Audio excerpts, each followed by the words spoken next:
Affairs. Mr Macmillan.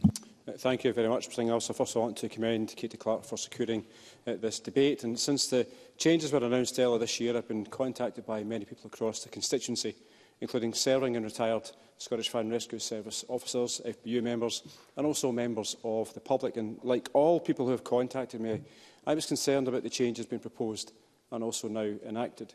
I'm going to focus my comments on my own Greenock and Inverclyde constituency, and I share the FBU's concerns with regards to the Greenock Fire Station.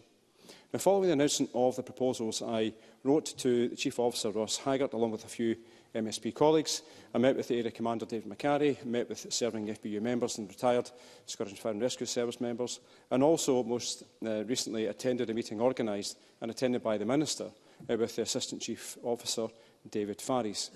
I've listened to what each person has had to say and also read intently the written correspondence that I have received. And while I understand that the SFRS rationale for removing the aerial rescue pump and replacing it with a dedicated high-reach appliance at the Greenock Fire Station, I don't agree with it. It was explained to me that the aerial rescue pump is deployed often but used infrequently. Now, that may be the case, however, I feel that when the dedicated high-reach appliance is deployed and is needed to fight a fire from above, this will require a pump to supplement this. I also have concerns about there being a greater reliance placed upon the retained crews and their appliances. The Parliament this afternoon debated the Rural and Islands Action Plan. Presiding Officer, Inverkip and Meamsbay are two villages in the south-western part of my constituency, and they are covered by the retained crews from the Greenock in my constituency and also Skelmerley, the latter being in Kenneth Gibson's Cunningham North constituency. And for context, there are proposals to build 650 new properties on the site of the old Inverkip Power Station site. I don't support that proposal, as I believe it will have a long-term detrimental effect upon Inverclyde's economy. And this, alongside the 400 additional homes to be built at Spango Valley, which I do support, as already has a railway station on site, will increase the future challenges for the Scottish Fire and Rescue Services retained crews, in addition to the full-time crew in the Greenock station. Now, I did pose the question, when we had the meeting that the Minister hosted, when I did pose the question to the Assistant Chief Officer during that meeting that if the Scottish Government were to give the Scottish Fire and Rescue Service extra money today, would they use this to reverse the recent changes in the stations, including Greenock? Now, the answer was no. The money would be used to invest in and modernise the service, as he states that these changes are not about saving money. So that told me, this clearly indicates that the decisions that have been taken are taken as an operational matter and are not decided by the Scottish Government.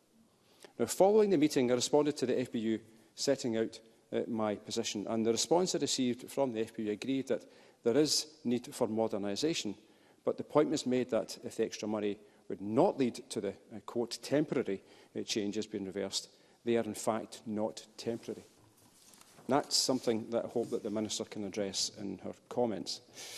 From my conversations with the serving Scottish Fire and Rescue Service officers, both recently and over my 16 years as an MSP, that the service was working well to reduce fires through the increased preventative work. I'm saying also there are 11.3 firefighters per 10,000 of the population in Scotland compared to 6.1 in England. And between 2011 and 2012 and 2021-22, the number of recorded fires in Scotland dropped from 32,339 to 27,771. That's a 14.1% reduction. Now, this demonstrates the role of a fire and rescue service in keeping my constituents and the people across Scotland safer. However, in the eyes of some members of the public, there might be the perception that there is less need for personnel or appliances due to the reduction in fires. I do not agree with that. I want the preventative work to increase, as I believe it has contributed to a reduction in fires. Presiding Officer, in conclusion, the Assistant Chief Officer told me that he was comfortable with the level of cover that we have in Inverclyde. I'm in no way questioning his belief when he said this, but I'm also no way questioning the position taken by my local officers who have shared their concerns. I firmly believe that our emergency services are critical to community safety, and I want to thank every single one of them for their actions in helping keep my constituents and everyone else in Scotland safe. Thank you.